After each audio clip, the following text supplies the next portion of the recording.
Hello everyone, thank you for joining us today for our live webinar. I am Emily Wimedmo, editor of Pharma IQ. I'm joined today by Nicholas Burmeiser, digital lead pharma researcher at Bayer. Nicholas has held various positions in IT strategy and innovation, and in his previous role as an IT business partner for R&D, he developed and implemented an innovative IT strategy for small molecules in drug development. He is now leading the digital transformation of pharmaceutical research at Bayer. Thanks for joining us. Thank you. We also have Jonas Kalusa, head of engineering at LabTwin's. Jonas joined LabTwin with more than 16 years of experience in the field of IT infrastructure and software engineering. He was an engineering director at Boston Consulting Group Digital Ventures and worked as an engineering consultant for a number of companies focusing on e-commerce, healthcare, fintech, and gaming. Thanks for joining us today, Jonas. Thank you for having me. Pleasure. Our final panelist is William Whitford, Strategic Solutions Leader at Civita, who has over 20 years of experience in biotechnology, product and process development. Bill joined Civita as an R&D lead and developing products supporting protein and vaccine production. Thanks for joining us today. Very glad to participate in this exciting topic. Thank you, Bill. So on our agenda today, our expert panelists will discuss the use of cloud technology to boost pharmaceutical research. We will also delve into the challenges and opportunities of scaling up data processes and finding the right balance when scale back is needed.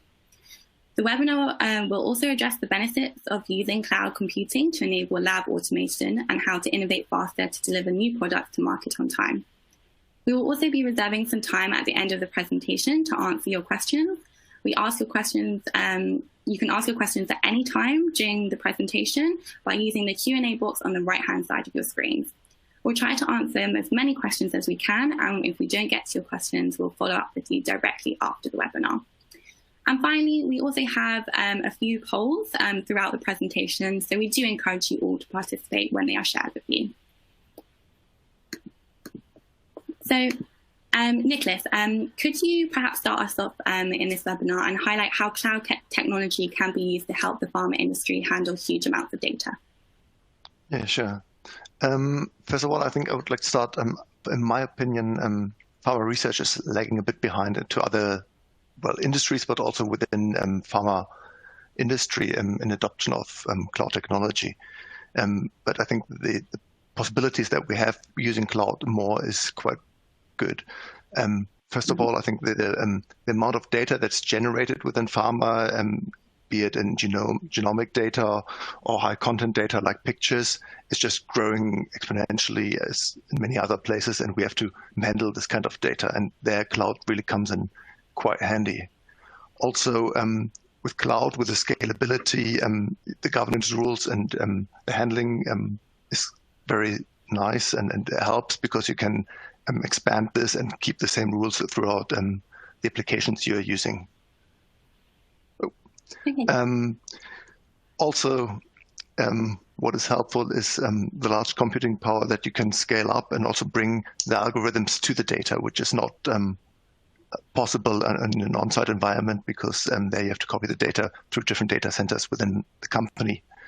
And also, last but not least, with the growing usage of partners within your research, be it CROs, universities, or between pharma companies, to share the data and to allow working together with the data is more and more important and more critical. And here, easy data sharing, access management, all this is way easier than within your closed environment you have in your data center. Thank you, Jane. Thank you, Nicholas. Sorry about that. Could you perhaps also let our audience know how Bayer is using cloud technology to handle data, perhaps like honing in some aspects with genomics? Yeah, sure. At the moment, one of the main usages is to store the genomic data we have within the cloud. Just one's for size reason. The other one is that also for legal reasons, we sometimes have limitations in having the data leave the country where the genomic data was captured because it's personal data. And then we have to bring the algorithm to the data, so to the country where we where we generated this data. So this is one very nice use case where we're using cloud technology to support our business. Great. So great points there, Nicholas. Bill, would you also be able to share your perspective and perhaps let the audience know about data governance and data cleaning requirements when it comes to cloud computing? Yes, and that problem is specific to the application. In this case, we're looking at manufacturing, which is, the modern 4.0 and digitalization of practices apply to many different departments and functions within a plant, all the way from procurement to marketing to business management. But talking about biomanufacturing, there are a few, I think, specific concerns. One is that it's tending to be very siloed. We're coming in with a 4.0 cloud approach to industries who have some of their data located with the analytical instrument in a particular department. We've got quality control departments. We've got operational floor activities. And one of the goals there is to get it coordinated. And some of the trouble there is the fact that we have diverse labeling and structuring of the data, diverse ways of cleaning up data, the governance activities. We want a systematic and more universal approach. And that includes other troubles such as the metrics, the way we have to define the results, not only between individual analysis instrumentation, but then because many countries are international, we want to be able to coordinate the cell density and glucose levels and other measured parameters in an upstream environment to those that are generated in another facility, sometimes in another language with sometimes other instrumentation. So the harmonization of all of the data and the labeling and the ways of approaching errant data or cleaning it up must be unified and defined, and that's in some instances we're seeing that is as much as an issue as much energy is going into massaging the data and generating the data structures to be used. We see that energy and that effort is as much or more as applying the actual algorithms of interest. Perfect. Thank you. So before we actually go a bit deeper into the challenges and opportunities of cloud computing with our panelists, let's open the floor to our attendees and give them the opportunity to weigh in. So our first polling question is, what is the biggest challenge in the adoption of cloud technology? Data security, compliance, implementation costs, or other? So while our attendees provide their answers, Jonas, based on your experience of working in the industry, perhaps you could give a little bit of analysis on what you think the results will be. That's a good question. I think all of them are super interesting points. I would maybe bet something in between data security and compliance here. Often these two are intertwined somehow. So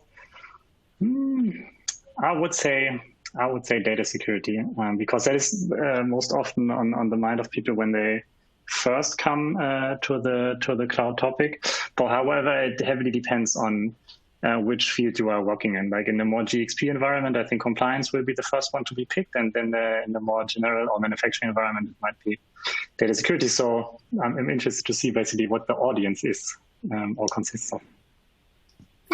Perfect. So let's look at our audience and see what they have selected. So yes, interesting, Jonas. The results appear as you expected. So what do you think about that?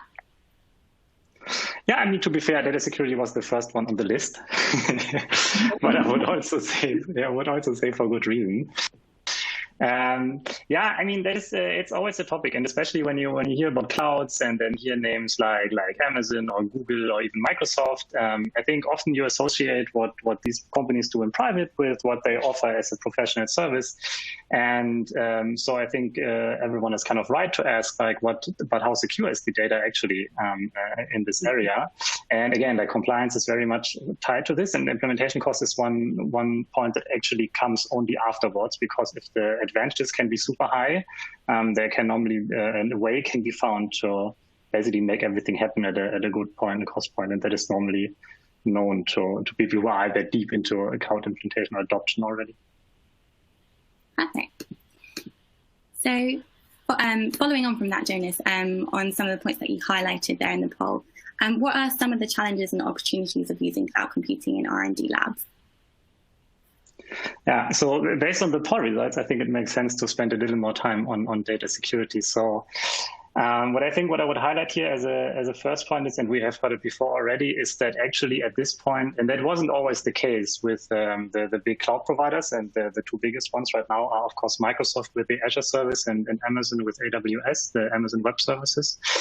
They at this point have like a very well configurable way to basically define in which geographic boundaries data can be stored or is held. And also they can guarantee that data is not leaving this area anymore, which is actually for us as LabTwin is super helpful because we can always configure the data center or the region where data should be. And at the same time, they also take care of synchronization of this data, making sure that the backup is always there and the integrity is also given.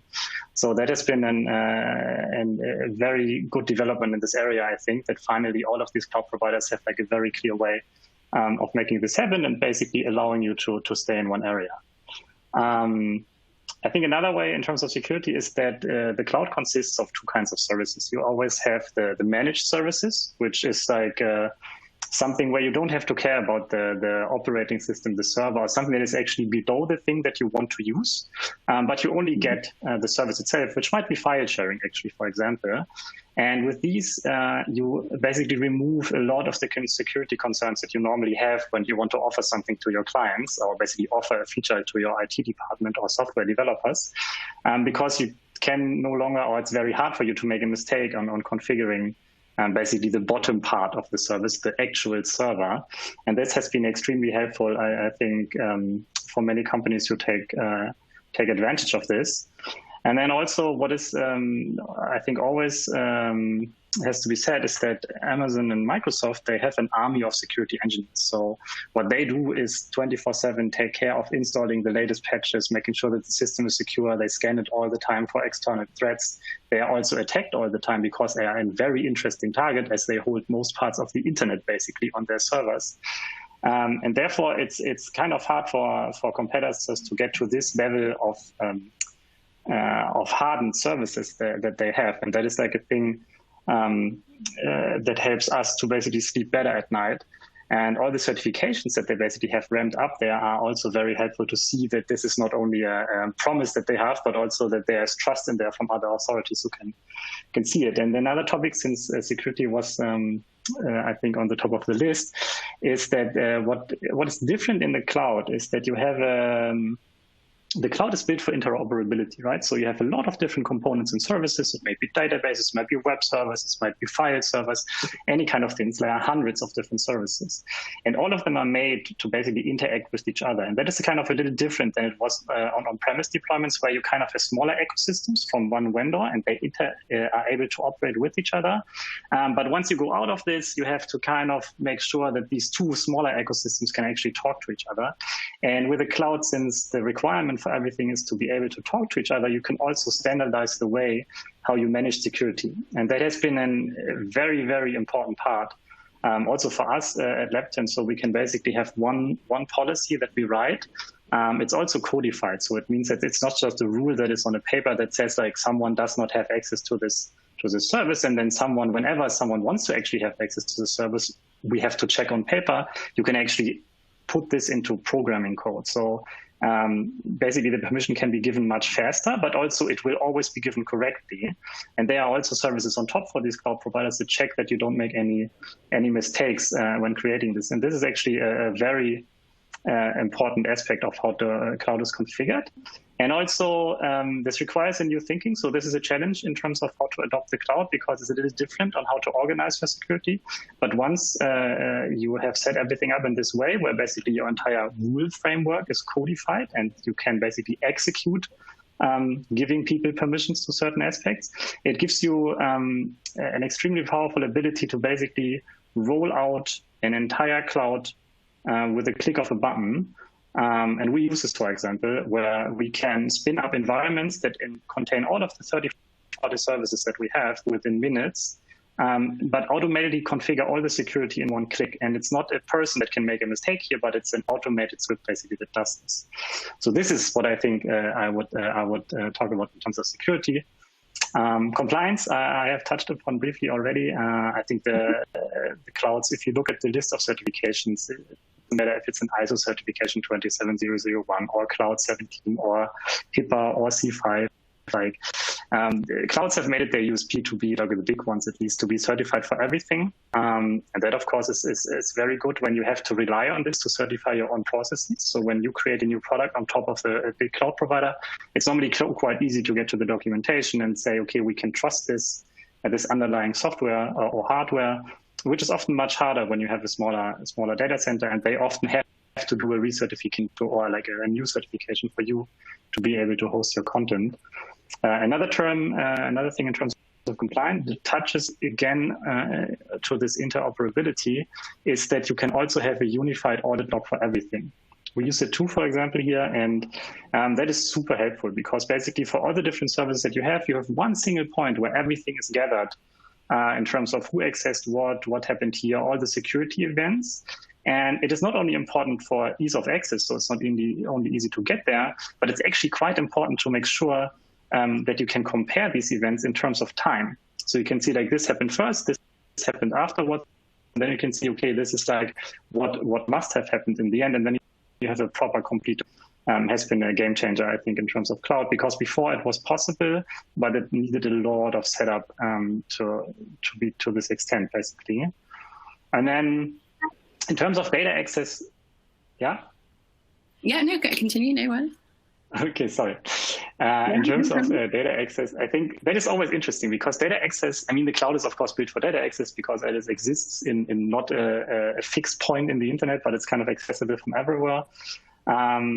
It kind of is going against security and compliance, right? So you always have to find the balance between, like, you have this requirements and compliance framework that want you to basically have a very static configuration and allow for nothing, or nothing new at least, and any change has to go through certain boards, which is of course necessary and required. Whereas the business requirements often are to enable more new services all the time, like there might be new AI techniques or machine learning coming out that you want to use, or there's a new tool that you want to use. And it kind of forces your IT organization to go along this route of being still being secure, but changing all the time. And this change, of course, makes being secure and compliant quite hard. And if you have like this very interoperable system that is made for a configuration that is global basically and allows you to see everything at one glance and configure everything at one glance, it at least supports this move where you have this constant pressure of introducing new services to the mix. And that also has been invaluable for us. And just as an example, I think there are so many different systems that you need to connect these days. Like there might be external labs that want to access your data or provide data, and it might not be enough to send it with email or FTP because it might be too complex. So there has to be like a database connection at some point. There might be instruments, remote users all around the world that want to connect to your data. The data science team always has an interest in anonymized access to certain kinds of data. And so this is kind of the thing that kind of drives innovation a lot, and also drives how compliance and security frameworks have to be set up, because you cannot stand still here, but you still have to be compliant and secure, right? And far and foremost, this is the most important goal always. And so this is kind of why this holistic setup makes a lot of sense. And then in terms of implementation cost, of course, that is a thing where you always have to look how to use, which components to use for what scenario, basically. And there's always this very simple, at first, lift and shift scenario where you basically move a server to the cloud. So before it was on-premise, now it's on cloud. It's not much different. It might be cheaper. It's very easy to calculate because there are cost calculators out there that will tell you exactly how much you will pay. It's very easy for you to calculate how much you are paying for your IT. For maintaining this specific server, and you can always see if that makes sense or not. But the cloud actually shines in terms of cost in elastic demand scenarios. So whenever there is dynamic demand, so you have a server that has to work a lot overnight or only on the weekends, or actually you don't even know when, but at some point you know that it will have to work a lot for some kind of calculations. There the cloud is very powerful because it allows you to get to the full capacity, the maximum capacity that you can get when you need it, and you only pay by the minute then, which might actually be more expensive than you pay on site for the minute of calculation power. However, when it's then dormant and doesn't need to calculate anything anymore, you pay nothing. And that is very different from what you have on site normally. And there are a lot of scenarios where this is extremely powerful. And there are also services on top of this. So one example that I always give is that AWS, so the Amazon service, is offering a thing called spot instances. So what is they basically offer up the capacity that is unused for a fraction of the price. So if you have a scenario where you don't care when you need the power, you just need a lot of calculation power, you just say, okay, fine, I wait until the price is cheap, and then I use the biggest supercomputer that there is, and then use it for 1/10 of the price, do some machine learning training, and then basically execute on it. So I think these were my thoughts about these 4 areas. Thank you, Jonas.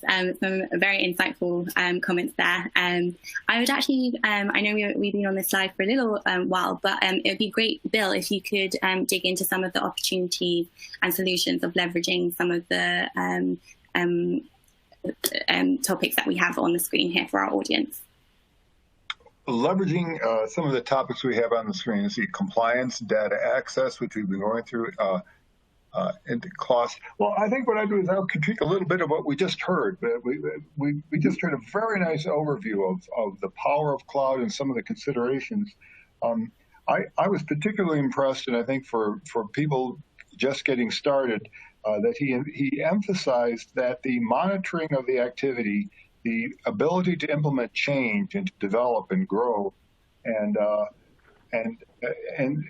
having expert maintenance is as important as the security and compliance of the original installation itself. He made that point, and I think that's something that is sometimes lost, that it's not just where you start, what you have on day one, but to have, there are various options. So to have a good team, and he mentioned AWS as one, to have a team that can help you grow in it, that can help you with unique, even confusing applications internationally, it is a big and important parameter. And he also talked about the balance between security and accessibility. That's just something that we know of in every computer operation, but in cloud it's a little different, and it's another reason to have an experienced provider who can help you balance that between being so secure that you can't use it, or being so accessible that other people can jump in. My thought too is on security is that what some people miss is that like a chain is as strong as its weakest link, the security on operating in a cloud comes in at many different points. And we often think about blockchain or transmission security as an important element, which had been in development 10 years ago. And I've got 2 points there. But right now what I'm saying is that then there are other elements of access with the human-machine interface and what's being done before and after the cloud or edge use is as important as the actual communication protocol. And people have to really need advice on that. An individual business is usually not competent enough to ensure that they've got a beginning to end secure installation, regardless of how efficient an AWS data transfer is. You've got to look at the entire operation, including human access. So, and he touched on that. And finally, it's my thought is the incredibly dynamic situation we find ourselves in as to what's being done with cloud lakes of data. It's not just evolving, it's dynamic from month to month. People are coming up with different ways that they want to store, govern, and use the data. This has come up in the Xavier University team I'm working with right now is developing a maturity model, an AI maturity model. And we're trying to come up with a nice model that will help you to assess your company's status in many different parameters and rate yourself as to how capable you are in terms of where the world is today.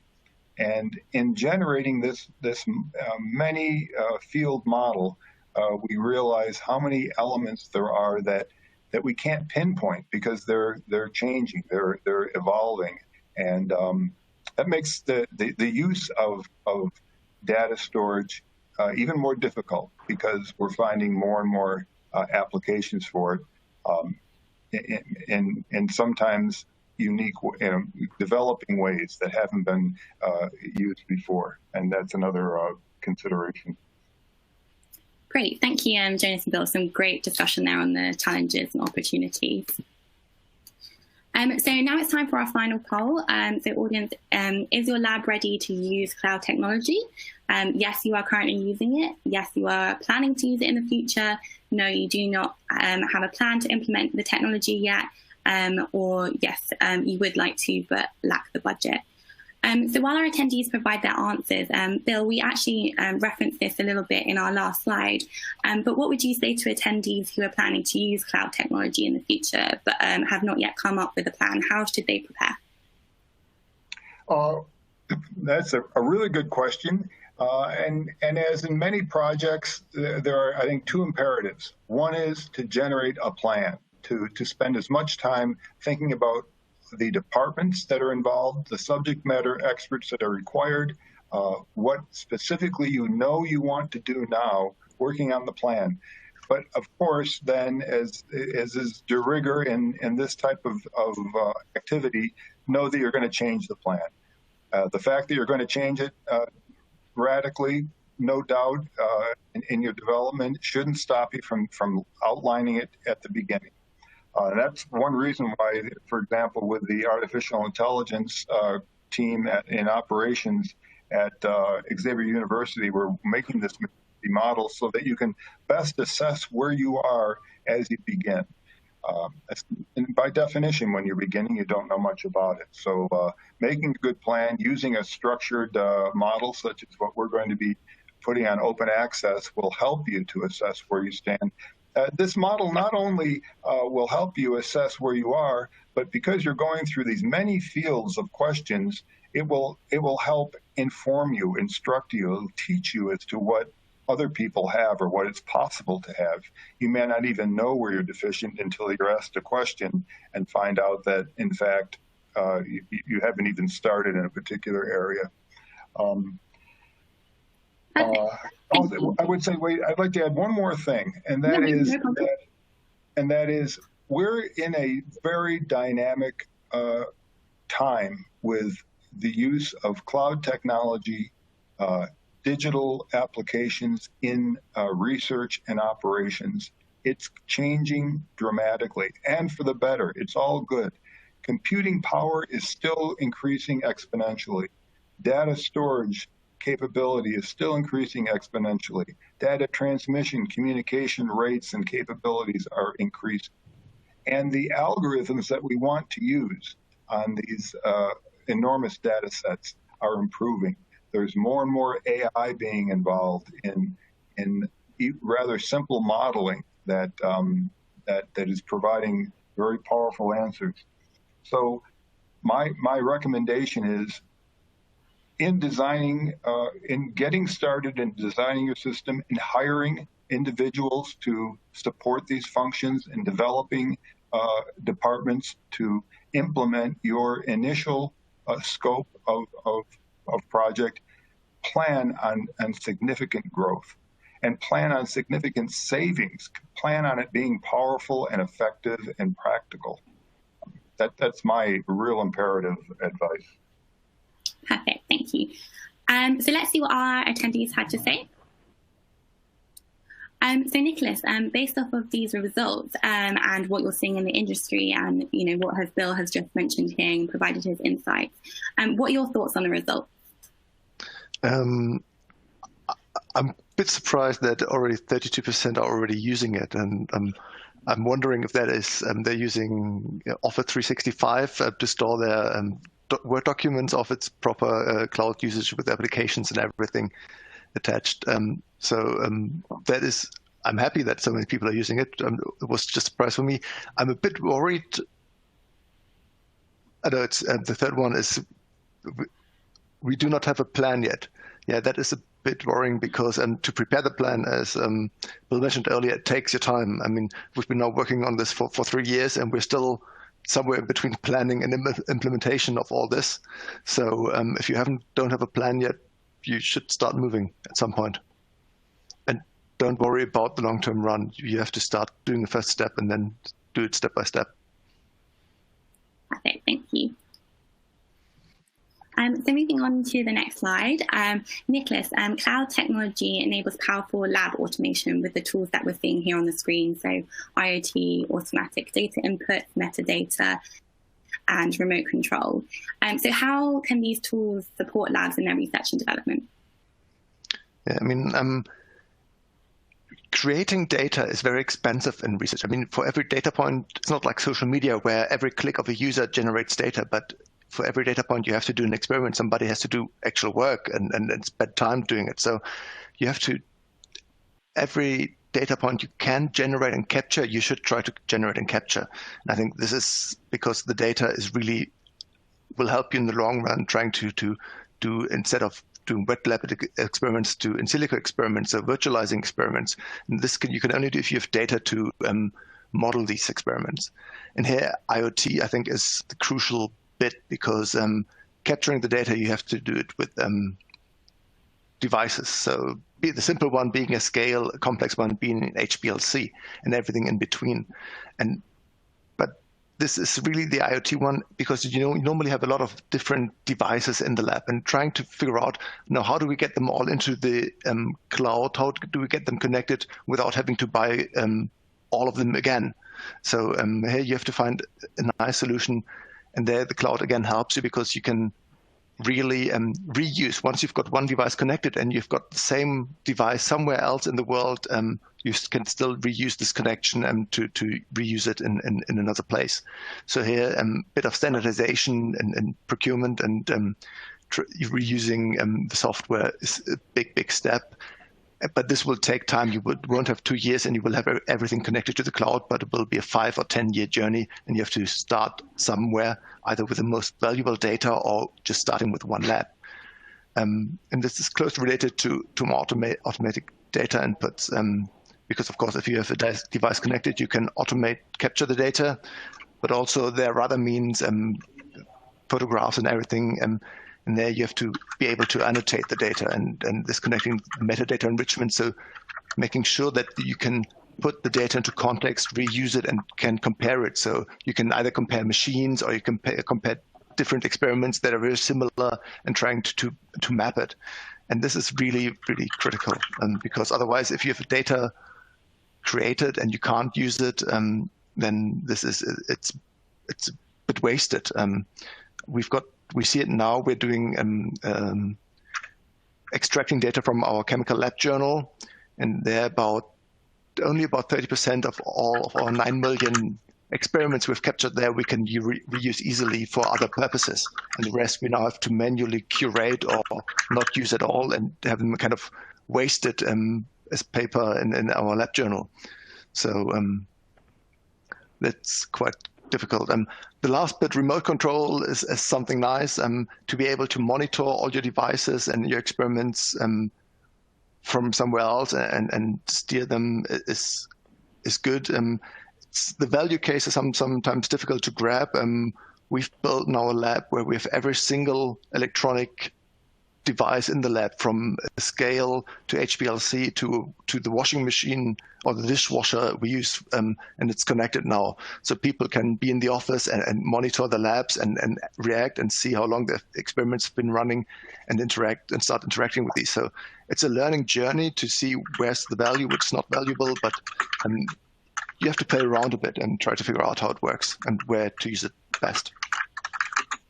Okay, thank you. So Jonas, are there any insights that you'd like to add to what Nicholas has mentioned here at all? No, I think what Nick said is totally right. Super nice insights, I think. I think what people always say, or I think Ted said in the past, was data is the new gold. And what, of course, is meant with this is that once you have enough data with often techniques from the field of AI and machine learning, you can basically create insights out of them that are super valuable.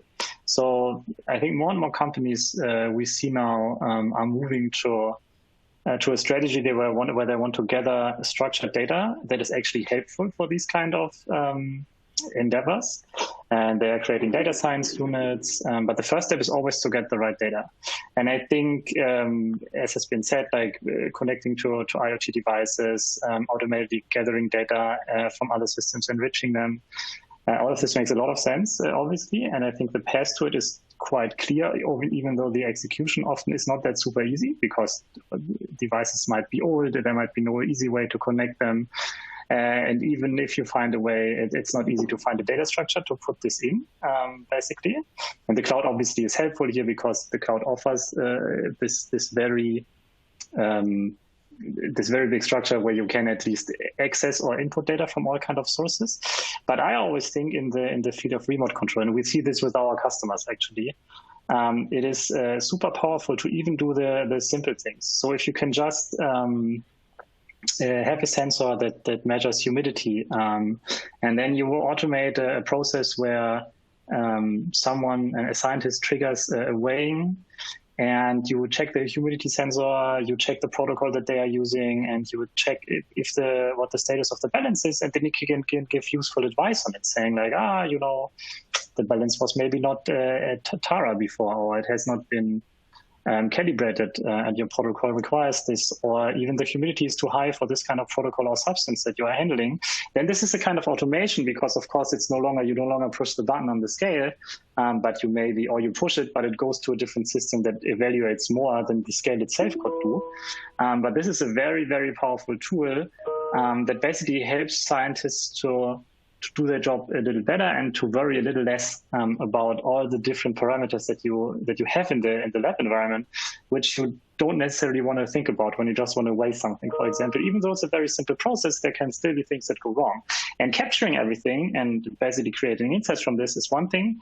And then using these insights or creating rules that can be accessed live, and this is, of course, what we do because we built a lab assistant, is also super powerful and very well received by the customers when we do it with them. Perfect, thank you. Throughout the webinar, we touched on, how cloud computing, how cloud technology has helped to centralize data and efficiently scale up laboratories.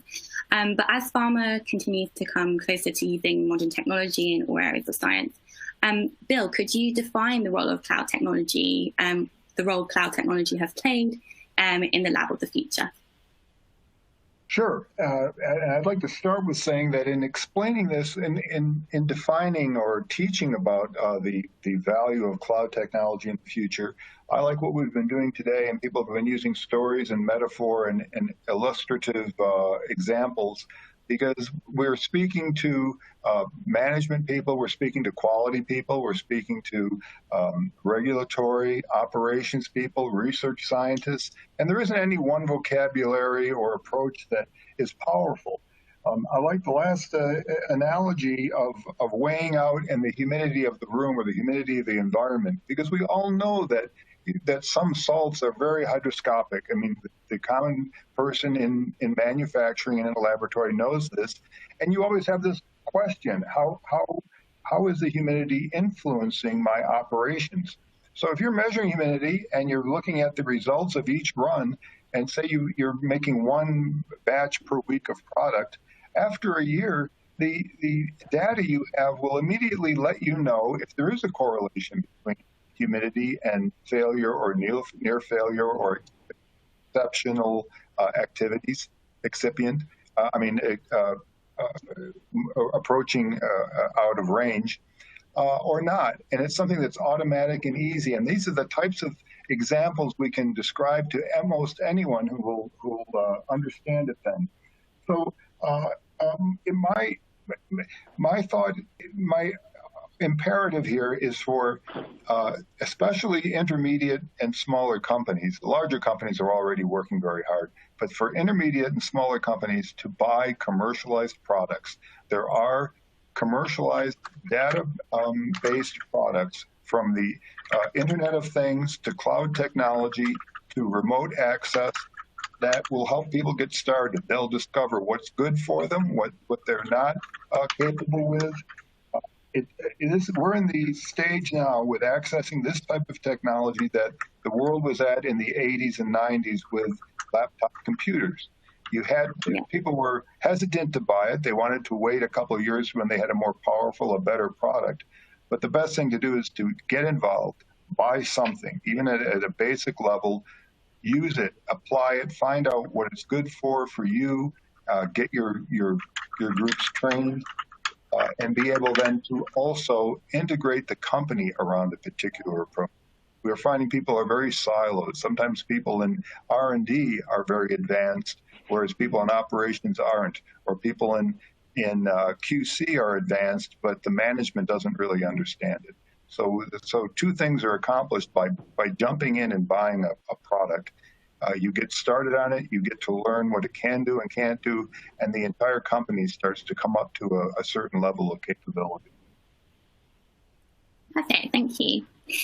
So following on from some of Bill's insights there, Nicholas, could you perhaps, where does cloud technology sit within the big pharma landscape and its innovation project? I think the cloud is, well, a word would be inevitable. I think it's only a matter of time until we don't talk about cloud anymore, because it's something you don't think about it. It's just there and you use it, and you can't really not move into the cloud. I think the time of having it locally, your data, and being in full control and doing everything perfectly to your whims is gone. You have to move towards commercial solutions and arrange with changing your processes and aligning to what is available on the market. Perfect, thank you. Those are great insights, Bill and Nicholas. So, Jonas, for our attendees who want to know a bit more about implementing cloud technology in their labs, how can LabTwin help with this?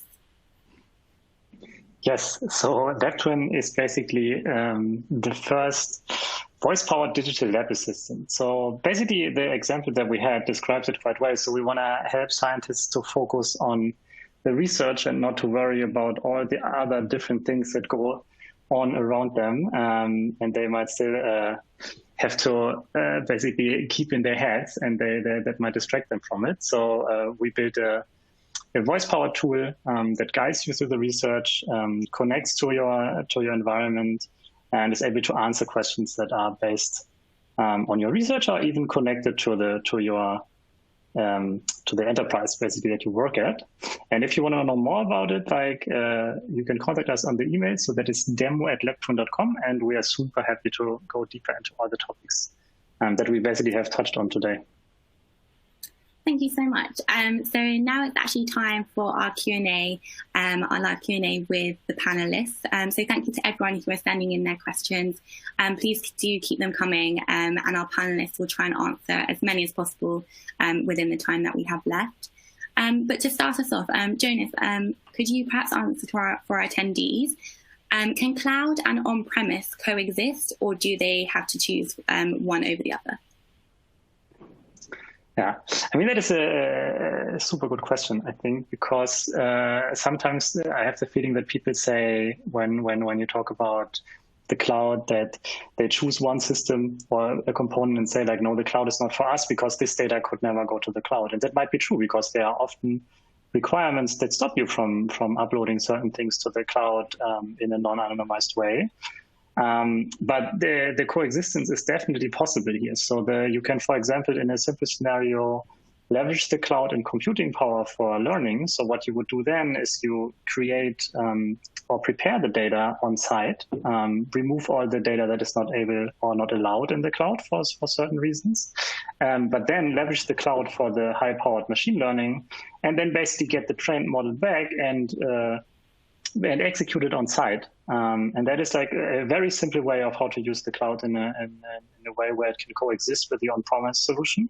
It's then you don't have to buy high-performance compute clusters anymore, basically, for your own IT. And it normally is even cheaper because you don't need this equipment full time. So that is like a scenario where this works. And there are a lot of different ones. So you can always take steps towards cloud adoption where you only start the first, you move a few services to the cloud, see how they work, test it out. And you can always have a coexistent relation where part of it runs in the cloud, part of it runs on premise, and you basically connect the two, and they talk in real time. And then you can, for compliance reasons, basically in any scenario, find a way where you leverage some parts of the cloud that make your life easier or start you off quicker, or that is just more efficient or cost efficient. And still have this, keep data on premise that cannot leave, basically. Perfect, thank you. So Nicholas, we have another question from our audience directed at you. So for which use case did you have to migrate to cloud, and what were the motivations? The one use case where I mentioned earlier is where we collect genomic data for studies, and we collect them in several countries, and in some countries, I think please don't pin me down, I think it was Singapore, the legislation says that we cannot leave, the data cannot leave the country. So we had to use data storage within Singapore and get our algorithms to work with the genomic data in Singapore. And that is a very nice use case where we use the cloud.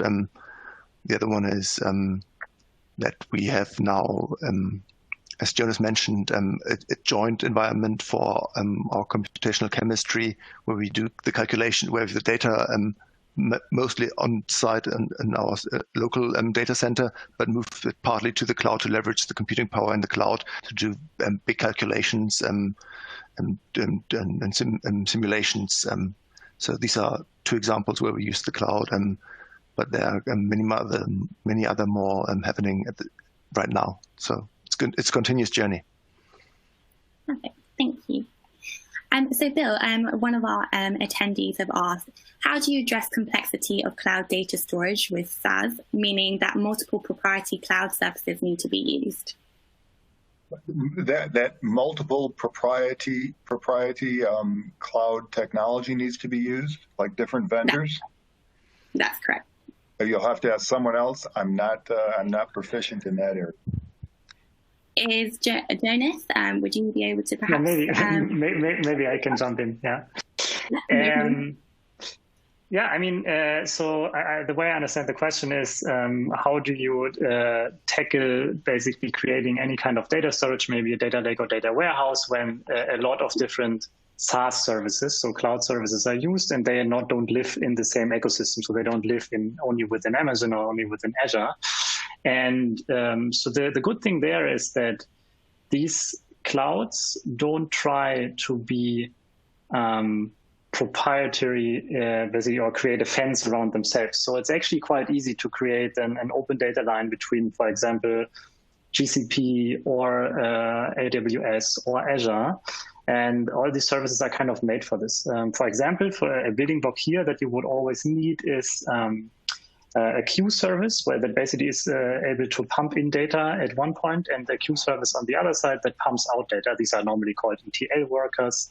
And the only difference is all clouds have their own names for the components, right? So they will all be called differently, but they will have this. They will do the same thing, and all of them are quite capable of moving data around slowly, but they are also all able to basically connect in real time because they all support the same kind of databases. So you can host something on one platform, and all the other platforms are basically able to natively speak to it, because the idea of these cloud services is normally to offer as many interaction capabilities as possible. So you only have to care about authentication, which then you have to do properly. But all of these also have an authentication system that is spoken by all other clouds too. Again, I don't want to go too deep into this, but if you have, you can have a certificate-based authentication or a SAML or OAuth-based authentication that basically enables you to connect all these different services with a super tight security. You can wrap a VPN tunnel around it if you want. And then you can have the data lake in one of these clouds and then basically connect from all the other ones to it, or even not only from clouds, but also from other SaaS services that want to do this. Perfect, thank you. Very detailed answer there. Bill, maybe this one would be more for you. Technology projects famously often fail or have serious issues, and our attendee has referenced PwC to be 80% plus to have serious issues here. So he's asking, do you have any comments or experience around how you can execute cloud projects effectively in labs? Oh, yes, I do, and it's a large question. I think I'm going to start by saying that international data access across an institution supporting AI-enabled mixed models of every process in a research lab is the future. And someone earlier mentioned inevitability, and that's where we stand. We're at the situation now where the current technology, as it stands, will replace all of our individual siloed process monitoring, process control, process development activities. They will be eclipsed. And whether it happens in an individual company this year, in 5 years, or in 20 years depends on the focus of the company. But I would say that AI-supported mixed models of processes, that is, for example, in process development, bioprocess development, you have high throughput, miniaturized, even microfluidic translations of what we used to do in T25 and T75 flasks. The newest drive is to accomplish nearly the same precision and accuracy in a microfluidic chip, and to generate a tremendous amount of data monitoring many parameters of many more, for example, clones and clone selection, where it's demanded that you have an ability to store, monitor, and clean and maintain a lot of data to support your AI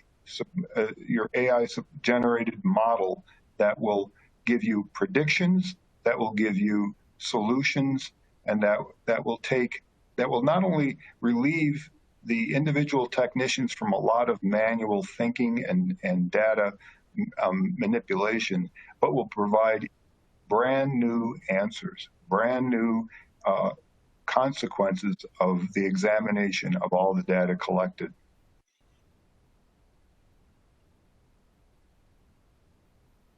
Great, thank you. Very detailed answer there. So the next question will actually be the last one of our webinar. Thank you to everyone who's sending them in. So Nicholas and Jonas, this one could probably be directed to both of you guys. So Nicholas, I'll start with you. How do you syndicate different organizations' persons' identification methods to be regulatory compliant and protect data privacy as well?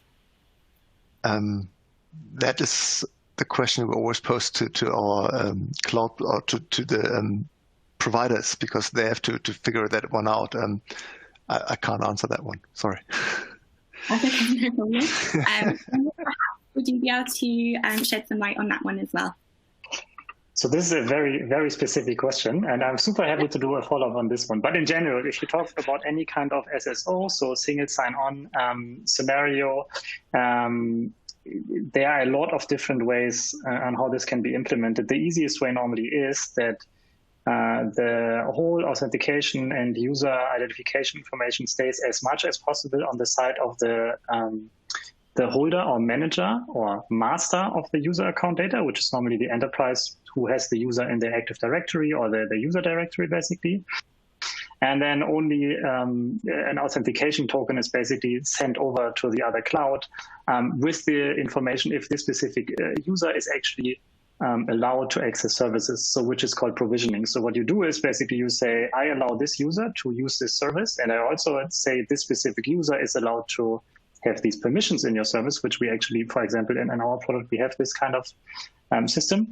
And then you can identify the user on the other side in whichever way you want, and it doesn't necessarily have to contain any user-specific information. It is often actually better to have the user information there, but it's actually not necessary. So you can build this in any way you want. And it is also quite common for these SSO integrators to be used across different SaaS services. But you can build it customly. Perfect, thank you. And with that, we've actually come to the end of today's presentation. Thank you to Nicholas, Jonas, and Bill for a brilliant and insightful presentation, some great advice and information shared throughout there. The session will be available on demand very soon, so please do share it with your colleagues who aren't able to join us today.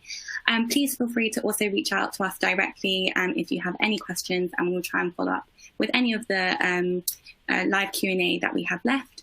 Thanks to you all again, to all of our presenters and our attendees who joined today. That concludes today's webinar. We look forward to seeing you very soon. Thank you.